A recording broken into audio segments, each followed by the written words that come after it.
नांदेड़ के तरोड़ा नाका इलाके में एक चिकन की दुकान में अचानक आग लगने से भारी नुकसान हुआ है। आग की लपेट में आने से दुकान में रखी सैकड़ों मुर्गियां जलकर खाक हो गई। भाग्यनगर पुलिस स्टेशन के सामने वाली सड़क पर आग लगने का यह वाकया पेश आया। शॉर्ट सर्किट से आग लगने का अंदेशा जाहिर किया जा रहा है। आग लगने का पता चलते ही मकामी लोगों ने फौरी फायर ब्रिगेड अमले को उसकी इत्तला दी। फायर ब्रिगेड की गाड़ियां जाए वारदात पर पहुंचने तक आग काफी तेजी के साथ फैल चुकी थी और उसने आस पड़ोस की 6 दुकानों को अपनी लपेट में ले लिया था। एक एक करके फायर ब्रिगेड की गाड़ियां बुलाई गई और काफी देर बाद आग पर काबू पाने में कामयाबी मिली। आग लगने से दुकानों का काफी नुकसान हुआ है। नांदेड़ में इन दिनों शदीद गर्मी महसूस की जा रही है। दर्जे हरारत 43 डिग्री रिकॉर्ड किया जा रहा है। ऐसे में टीन शेड से बनी दुकानें काफी गर्म हो रही है और ऐसे में शॉर्ट सर्किट से निकलने वाली जरा सी चिंगारी भी बड़ी आग में तब्दील हो जाती है। ऐसा ही ये मामला नजर आ रहा है।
Shaheen group of institution Bidar Karnataka के बाद अब मुल्क के मुख्तलिफ शहरों में भी अपने फैज़ को आम करने की कोशिश में लगा हुआ है। शाहीन एकेडमी नांदेड़ ने भी अखलाकी कदरों का लिहाज रखते हुए मियारी तालीम का एक बेहतरीन निज़ाम कायम किया है। हाल ही में शाहीन एकेडमी नांदेड़ का नया कैंपस वागी रोड हस्सापुर में मुंतकिल किया गया है। निहायत खुशगवार माहौल में आला तालीम याफ्ता और बासलाहियत असातिज़ा अंजाम दे रहे हैं दर्स व तदरीस के फराइज़। मेडिकल कोर्सेज में दाखिला पाने की ख्वाहिश रखने वाले तुलबा के लिए चलाई जा रही है नीट और JEE क्लासेस। तलबा व तालिबात के लिए अलहदा क्लासेस।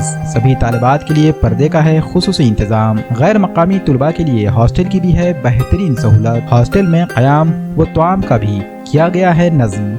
मकामी तुलबा के लिए ट्रांसपोर्टेशन का भी किया गया है नज़्म। AICU की मदद से तुलबा के लिए मुश्किल लगने वाले सवालात को भी किया जाता है हल। इंशाअल्लाह इस साल से 8वीं, 9वीं और 10वीं की क्लासेस भी शुरू की जा रही हैं, जिसमें फाउंडेशन के साथ साथ NTSE और ओलंपियाड की भी तैयारी कराई जाएगी। वाजिबी फीस पर दाखिलों का सिलसिला जारी है। महदूद निशस्तें। जल्द राब्ता करें। Shaheen academy, वागी road, हस्सापुर, Nanded.